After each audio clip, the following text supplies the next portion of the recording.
تو پھر اس کے لیے پیچھے ہٹنے کا سوال ہی پیدا نہیں ہوتا۔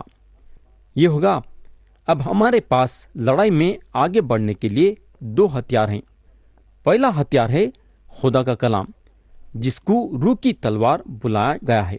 تو پیارے بھائی اور بہن، مسیح جو ہیں خدا کے زندہ کلام ہیں، اور اگر ہم یاد کریں گے تو ہم کو معلوم ہوگا کہ مسیح کے سامنے جب شیطان آزمائش میں گرانے کے باتیں رکھا تو انہوں خدا کے کلام کا استعمال کری۔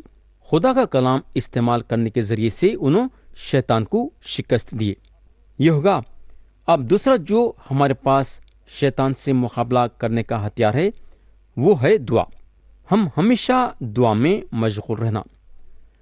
دعا کرنے سے ہم کو خدا کے طرف سے طاقت ملتی ہے شیطان کا مقابلہ کرنے کے لیے۔ یہ ہوگا، اب ہم آیت 19 اور 20 پڑھیں گے۔ یہاں پولس بولتے ہیں، اور میرے لیے بھی، تاکہ بولنے کے وقت مجھے کلام کرنے کی توفیق ہو، جس سے میں خوشخبری کے بھید کو دلیری سے ظاہر کروں، جس کے لیے زنجیر سے جکڑا ہوا الچی ہوں، اور اس کو ایسی دلیری سے بیان کروں جیسا بیان کرنا مجھ پر فرض ہے۔ تو یہاں پولس بولتے ہیں میرے لیے بھی۔ تو یہاں پولس چاہتے ہیں کہ افسیوں کی کلیسیا ان کے لیے بھی دعا کرے۔ تو جیسا پولس یہ خط کو ختم کرنے پہ ہیں تو انہوں وہ حصے میں آتے ہیں جو حصہ ان کے ساتھ تعلق رکھتا ہے۔ انہوں روما میں قید تھے اور انہوں اپنے جسمانی کانٹے سے بھی مصیبت اٹھا رہے تھے، لیکن یہاں ایک بات یہ غور کرنے کی ہے کہ یہ سارے باتوں کے لیے انہوں ان کے لیے دعا کرنے کے لیے نہیں بولتے ہیں، بلکہ ان کی عرضی یہ ہے کہ انہوں خوشخبری کے بھید کو دلیری سے ظاہر کرنے کے لیے دعا کی عرضی دیتے ہیں۔ انہوں لکھتے ہیں، تاکہ بولنے کے وقت مجھے کلام کرنے کی توفیق ہو، جس سے میں خوشخبری کے بھید کو دلیری سے ظاہر کروں۔ تو خوشخبری ایک بھید ہے جس کو پرانا عہد نامہ میں ظاہر نہیں کیا گیا ہے، یا جیسا اب ظاہر کیا گیا ہے۔ نیا عہد نامہ میں یہ ظاہر کرتا ہے کہ مسیح سارے لوگوں کے لیے اپنی جان دیے اور اس کے بعد گاڑے گئے، اس کے بعد تیسرے دن مردوں میں سے جی اٹھے۔ یہ تھی خوشخبری جس کو پولس لوگوں کے سامنے بتا رہے تھے۔ آگے پولس بولتے ہیں، جس کے لیے زنجیر سے جکڑا ہوا ایلچی ہوں۔ تو پولس ابھی جو ہیں روحانی جنگ کے بارے میں لکھے، اور اب ہم دیکھتے ہیں کہ انہوں جس وقت یہ خط لکھ رہے تھے اسی وقت دشمن کے حملے کا زور محسوس کر رہے تھے، اور خوشخبری کے بارے میں بولتے ہیں، اور اس کو ایسی دلیری سے بیان کروں جیسا بیان کرنا مجھ پر فرض ہے۔ چاہے آدمی بڑا رہو یا چھوٹا رہو، اپنی طاقت سے کچھ نہیں کر سکتا۔ اس کے زندگی میں خدا کے طاقت کی ضرورت ہے، اور خدا کے طاقت حاصل کرنے کے لیے اس کے لیے دعا کرنے کی ضرورت ہے۔ ہم ایک دوسروں کے لیے دعا کرنا بہت ہی ضروری ہے۔ تو میرے بھائی اور بہن، یاد رکھو کہ آپ دعا کو جو ہے نظر انداز نہیں کرنا، اور لوگوں کو تول کے دعا کرنا نہیں چاہیے۔ وہ آدمی بڑا ہے، میں کیوں اس کے لیے دعا کروں؟ اس کے لیے بہت سارے لوگ دعا کرتے ہوں گے، میں یہ انسان کے لیے دعا کروں گا اور وہ انسان کے لیے دعا نہیں کروں گا۔ ایسی بات نہیں ہے۔